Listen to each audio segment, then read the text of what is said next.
First Chronicles chapter 9, verse 1. So all Israel was listed in the genealogical record in the book of the kings of Israel. Verse 2. The first of the exiles to return to their property in their former towns were priests, Levites, temple servants, and other Israelites. Verse 3. Some of the people from the tribes of Judah, Benjamin, Ephraim, and Manasseh came and settled in Jerusalem. Verse 4. One family that returned was that of Uthai, son of Ammihud, son of Omri, son of Imri, son of Bani, a descendant of Perez, son of Judah. Verse 5. Others returned from the Shilonite clan, including Asaiah the oldest and his sons. Verse 6. From the Zerathite clan, Joel returned with his relatives. In all, 690 families from the tribe of Judah returned. Verse 7. From the tribe of Benjamin came Salu, son of Meshullam, son of Hodaviah, son of Hasanua. Verse 8. Ibaniah, son of Jeroham, Elah, son of Uzi, son of Micri, son of Meshullam, son of Shephatiah, son of Roy, son of Ibanijah. Verse 9. These men were all leaders of clans.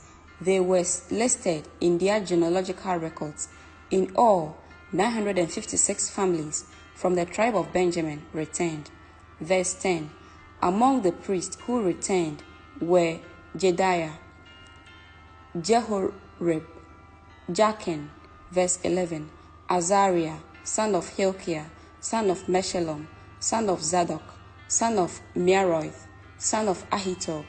Azariah was the chief officer of the house of God. Verse 12. Other returning priests were Adaiah, son of Jeroham, son of Pashur, son of Mekijah, and Messiah, son of Aviel, son of Jaziriah, son of Meshullam, son of Meshlemith, son of Immer. Verse 13. In all, 1,760 priests returned. They were heads of clans and very able men. They were responsible for ministering at the house of God. Verse 14.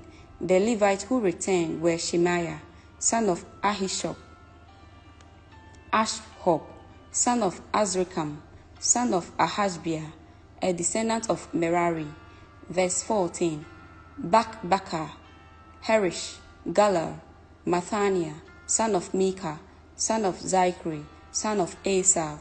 Verse 16. Obadiah, son of Shemaiah, son of Galal, son of Jeduthun, son of Berechiah, son of Asa, son of Elkanah, who lived in the area of Netophah. Verse 17. The gatekeepers who returned were Shalom, Akab, Talmon, Ahiman, and their relatives. Shalom was the chief gatekeeper. Verse 18. Prior to this time, they were responsible for the king's gate on the east side. These men served as gatekeepers for the camp of the Levites. Verse 19. Shalom was the son of Kori, a descendant of Abiesah, from the clan of Korah. He and his relatives, the Kohathites, were responsible for guarding the entrance to the sanctuary, just as his ancestors had guarded the tabernacle in the camp of the Lord. Verse 20. Phinehas, son of Eleazar, had been in charge of the gatekeepers in earlier times, and the Lord had been with him. Verse 21.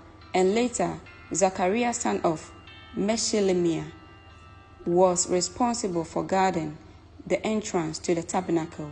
Verse 22.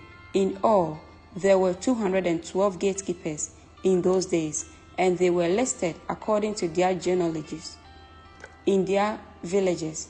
David and Samuel the seer had appointed their ancestors because they were reliable men.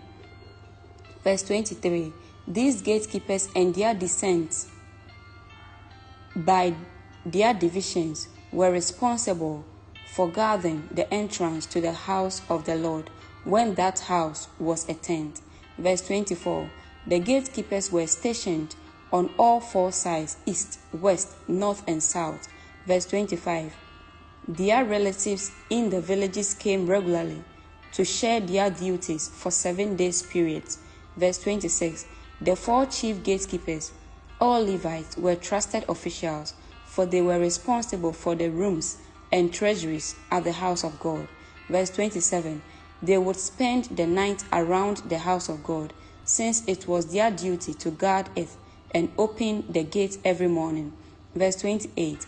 Some of the gatekeepers were assigned to care for the various articles used in worship. They checked them in and out to avoid any loss. Verse 29.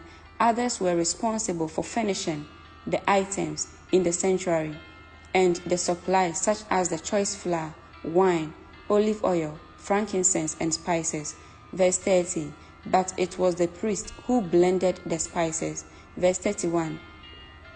Mattithiah, a Levite and the older son of Shalom, the Kohathite, was entrusted with baking the bread used in the offerings. Verse 32. And some members of the clan of Kohath were in charge of preparing the bread to be set on the table each Sabbath day. Verse 33. The musicians, all prominent Levites, lived at the temple. They were exempt from other responsibilities, since they were on duties at all hours. Verse 34. All these men lived in Jerusalem. They were heads of Levite families and were listed as prominent leaders in their genealogical records. Verse 35. Jeiel, the father of Gibeon, lived in the town of Gibeon. His wife's name was Maacah. Verse 36.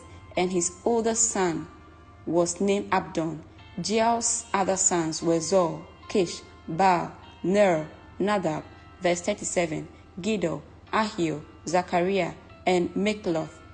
Verse 38. Mikloth was the father of Shimem. All these families lived near each other in Jerusalem. Verse 39. Ner was the father of Kish. Kish was the father of Saul. Saul was the father of Jonathan, Mekishua, Abinadab, and Eshbel. Verse 40. Jonathan was the father of Meribal. Meribal was the father of Micah. Verse 41. The sons of Micah were Pithon, Melech, Thariah, and Ahaz. Verse 42. Ahaz was the father of Jatha.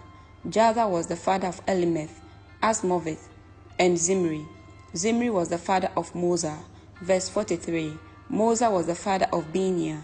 Benia's son was Rephaiah. Rephaiah was the father of Eleazar.